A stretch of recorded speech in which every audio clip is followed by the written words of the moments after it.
Today I am going to review my 2024 Yamaha VX Cruiser HO. I have had this for a little over 3 months, so this is going to be my three-month review and what I think of this ski so far. Let's start with the color package. I love the monochrome black and white.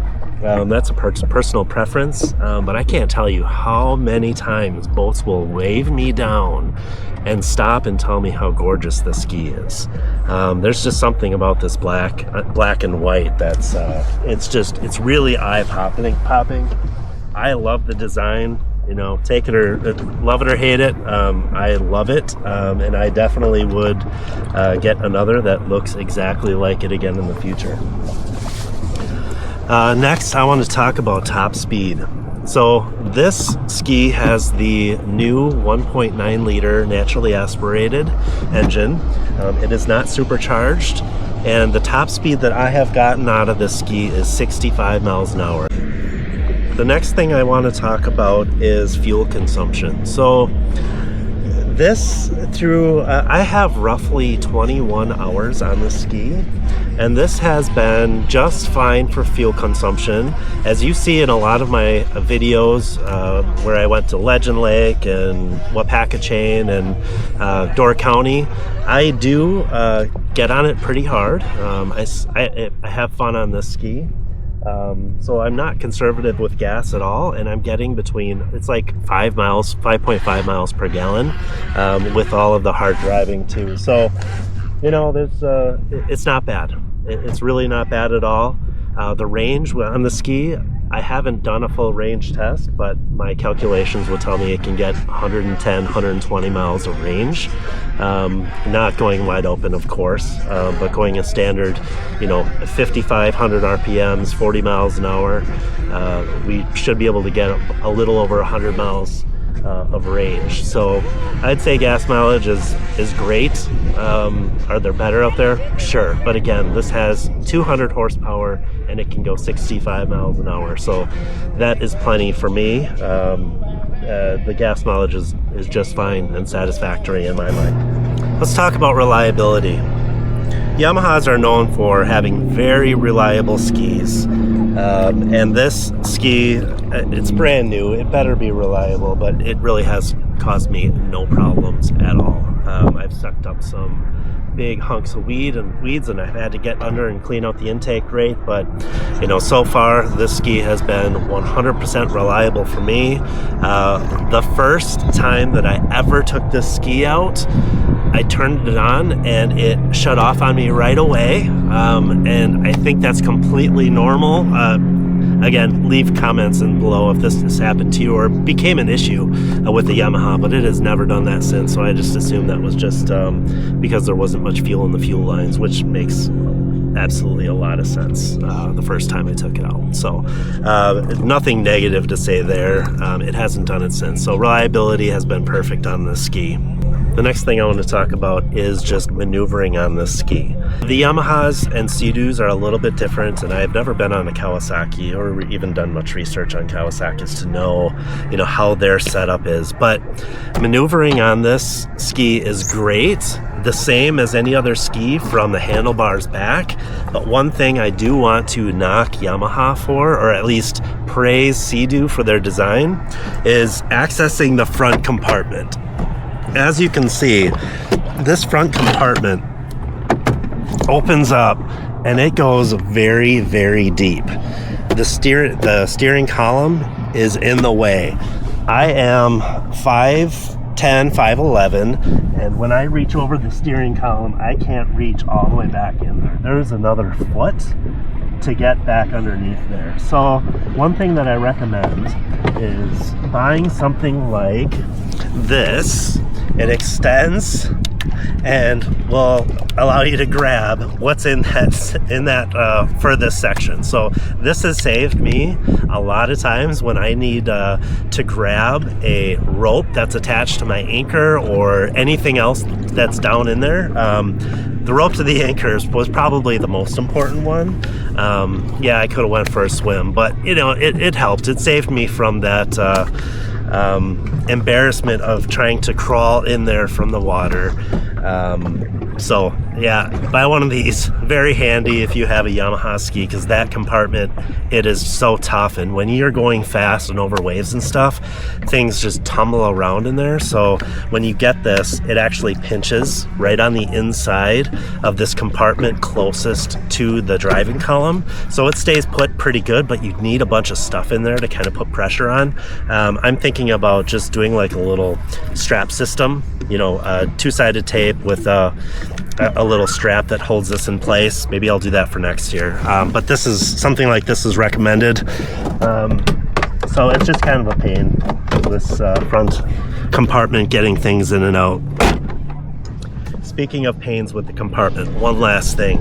When I first got this ski and I tried to reach in there myself, like I tried to go over the side of the handlebars and step on the side of the ski, and my feet were a little bit wet and I slipped and fell right off. I didn't get hurt on it, but I did hit myself on the ski somewhere. I think it was actually down there on the fiberglass. So you know, it's just one of those things that this front compartment, it is big, it is great storage, but it's really hard to access in these Yamahas. So that would be the only downfall that I would say for Yamaha. They need to redesign this a little bit, just make it easier to access the entire compartment without having to take a trip to the drink. Let's talk about the step ladder. The step ladder is nice. It's a good design. It's a spring step ladder, so it does come back up when you don't use it, and it supports all my weight. I'm a little over 200 pounds, so it's been perfectly fine for me. Would it be nice to have the step ladder go down a little bit further or have it be one more section? Sure, but it's fine. I'm 40 years old and I can manage just fine on this thing. Step ladder is fine for what it is. I would say if you're older though, or don't have a lot of strength, the step ladder, it is a little bit difficult to get on the ski. It rocks a little bit, but again, it's pretty solid. Let's talk about the length. The length of this ski is nice and long. It is very stable. The only thing that I wish that I could change, and I'm sure I could make a modification to the trailer, but the trailer with the ski on the trailer is a little over 12 feet. Now that's really difficult for standard storage units. The width of the trailer could fit in a 5-foot storage unit, but the length will not. So a 5x10 storage unit just isn't feasible. It fits nicely in my garage, but you know, I really would like that garage space in the winter to store chairs and stuff, so I'm looking into storage units. But with the length of the trailer, there are no cost-effective storage units to be able to store this. I have to get a 15-foot storage unit, and there you're looking at over $100 a month. So I would say if there's anything that I could improve would be not the ski itself, but the trailer that it's on. If we could have these trailer manufacturers from the factory do swing tongues, that would be fantastic. So any of you out there, if you have done a swing tongue on your trailer, mine's aluminum, so it's recommended not to, but it would be really nice to have a swing tongue trailer for a ski. It would make it fit in much smaller places.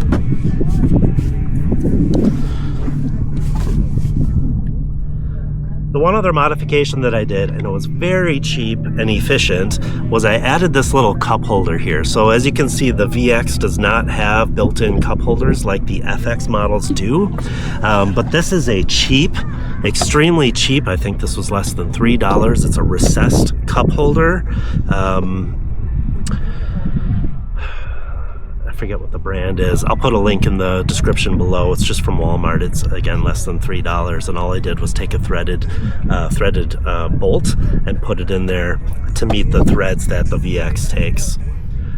Again, for this camera, I'm running the Insta360 X4, and I have a ram mount, a short arm ram mount that just screws right into the VX. That works great. One nice thing that I really like about the Yamaha is the storage bucket in the back. So there is a watertight storage container in the back under the third passenger seat. It closes really nicely. It has a seal around, so this is supposed to be watertight. You can put your things in there and they shouldn't get wet. That's the whole purpose of this bucket. The one thing that I would mention that's very, very important is this bucket is over the engine compartment, so this gets very, very hot. I would refrain from putting electronics in this bucket. They will get very hot. One time I used this bucket as a cooler. As you can imagine, that did not work out so well. I had very warm food. It was kind of disgusting. Lesson learned. Learn from me, this is not a cooler.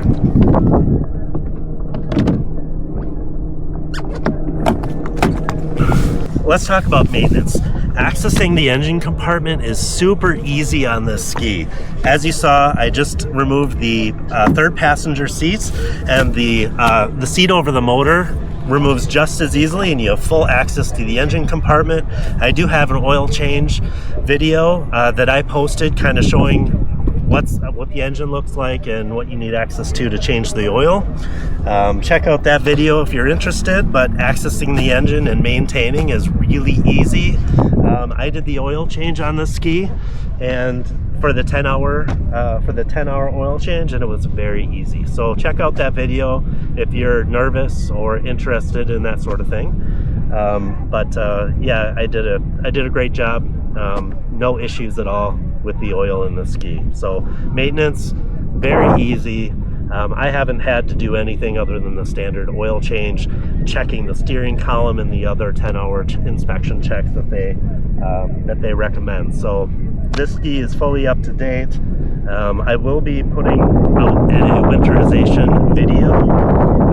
If I choose to winterize this ski, I am thinking about possibly taking the ski down to the Florida area, and you know, depending whether or not I want to do a full northern winterization on this unit or not. So I'll inform you a little bit later. If you see some videos of me doing some inland ocean riding, you'll know this ski is in Florida. So yeah, more to come on that. Subscribe if you're interested in seeing some inland ocean video. Let's talk about space in the back. There is plenty of space to come back here and hang out.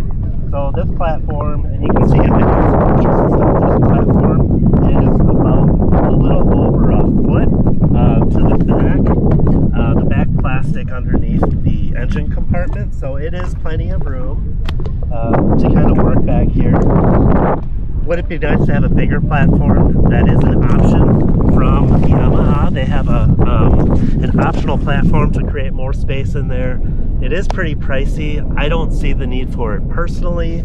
I would love if Yamaha would send me a free one, or if I got access to a platform somehow, because I think it would be really cool, but not quite worth the price. So I would love to be able to do a review on one of those. So if you have the ability, put in a good word for me and my channel, and hopefully I can get one of those platforms to review. The rear view mirror placement on this ski is perfect. It's perfect. I can see the water line. I can see everything behind me. Rear view mirrors. So from a safety perspective, between the rear view mirrors and the visibility spout that I deleted, I would say this is a pretty safe ski. Let's talk about the capability of this ski. So when I say capability, what are the things that you would want to be able to do from this ski from a recreation standpoint? Can this ski... So this ski can hold 3 people. It's supposed to be hold 3 people, but can it? Yes, this ski can comfortably hold 3 people.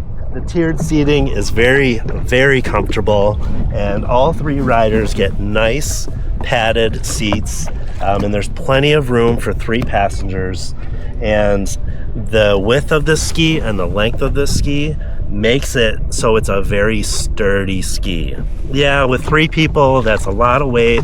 The center of gravity is raised on the ski a little bit, and could somebody fall off? Sure, yeah, somebody could fall off, but overall, this ski can handle 3 people just fine from a recreation standpoint.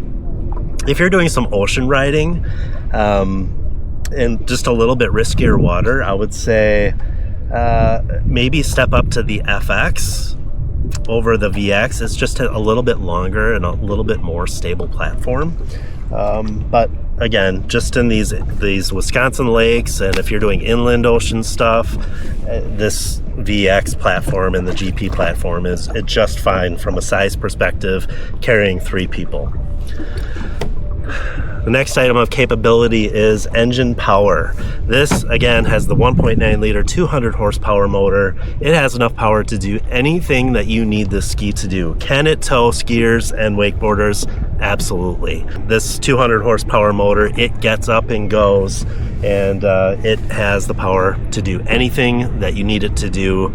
I would say if you're looking for an all-around good recreational wave runner, spring for the 1.9 liter. It's a lot of fun. It's easy to maintain, and I have had 0 problems with this motor so far.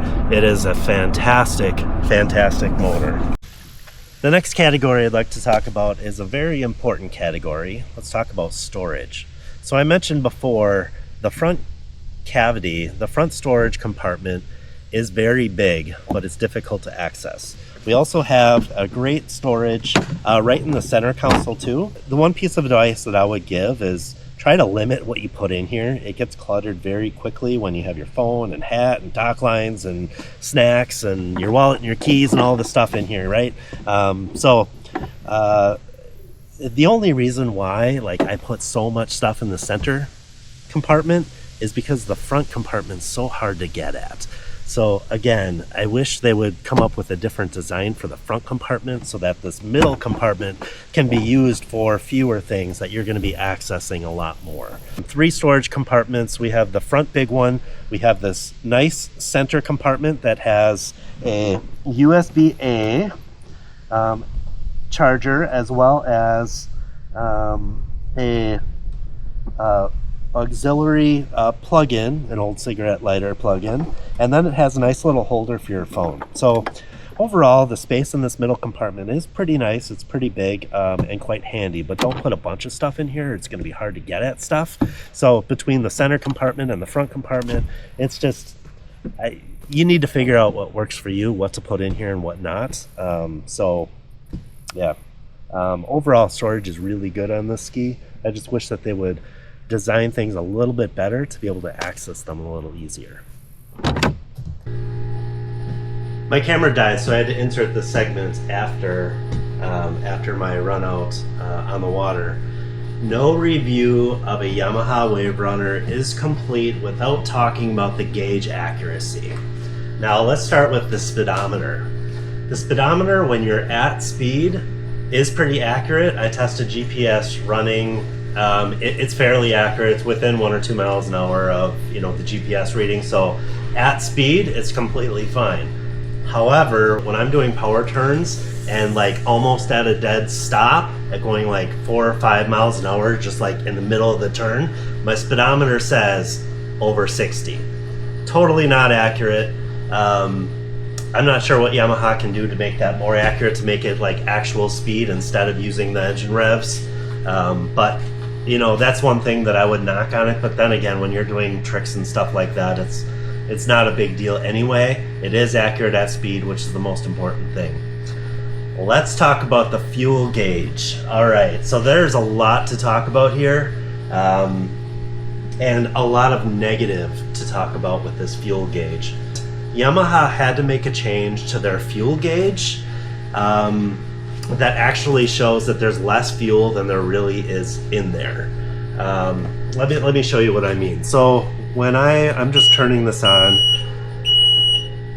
I filled this ski up before I went out, and you can see that I have a low fuel warning, and you can see the gallons used is 7.6 gallons. So roughly, almost 8 gallons. We know that this is an 18-gallon tank, and I did reset this trip meter. 18-gallon tank. There is about 10 gallons left in this tank, but it's showing a low fuel warning. Horrible accuracy. And let's go into what I found on the internet swirling around. There were people that took a Yamaha off the coast of Florida, went out deep ocean and ignored the low fuel gauge and just kept going, and their engines cut off and left them stranded out in the ocean for days. So what Yamaha did, and apparently there was a lawsuit and a settlement, the whole thing, I have no idea how or why they would even settle.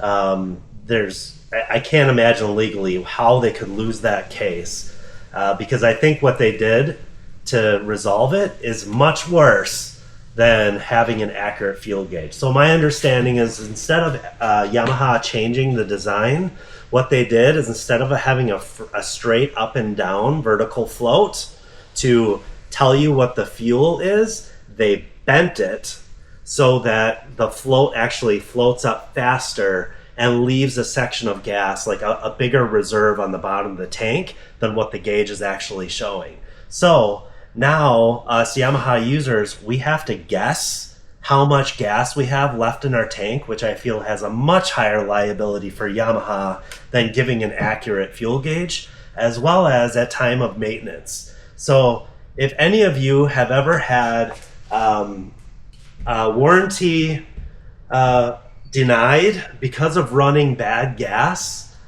I would say that you have an argument of, when you winterize the ski, if it says empty on the fuel gauge and you don't put any or barely any of stable in your ski over the winter because it's telling you it's empty, and then that 10 gallons of gas gets stale in your ski and ends up causing an engine issue, I would say that you should fight that warranty claim and make them cover it. This fuel gauge is so inaccurate, it's almost laughable, to a point where, this is one of those things that really drives me nuts about this ski. And it's something that it shouldn't exist, but for silly legal circumstances, it does. That's the biggest negative I have on this ski, this Wave Runner. If you watch other reviews and they're not talking about that issue, leave a comment in their review below. We need to get that out there.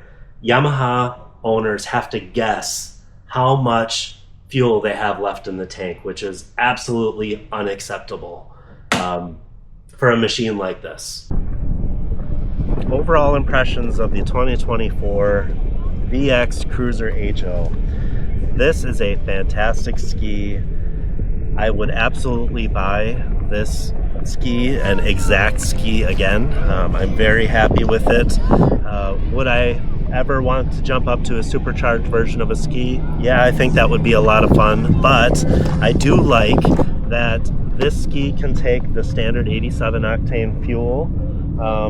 One tip though is the standard 87 octane fuel does have ethanol, and one thing that concerns me is having the ethanol sit in the ski over long periods of time, so I try and find gas stations that don't have ethanol at the lowest grade possible. So there's a couple of gas stations near me that sell 89 no ethanol gas, so that's what I have been and will opt for going forward for these Yamaha machines. That concludes my review of my 2024 VX Cruiser HO Wave Runner. I love this ski. It has been really great to me, and I would highly recommend it if you're in the market for a new jet ski. I believe out the door I paid $1,000, which again is more than what these skis should be going for, but with inflation and new vehicles across the world right now, it is what it is, and this is the price you pay to have fun. Thank you for watching. Like and subscribe. If you have any questions, leave your questions in the comments below and I will answer them. Let me know if there's anything that you need or if you have any ideas for future videos.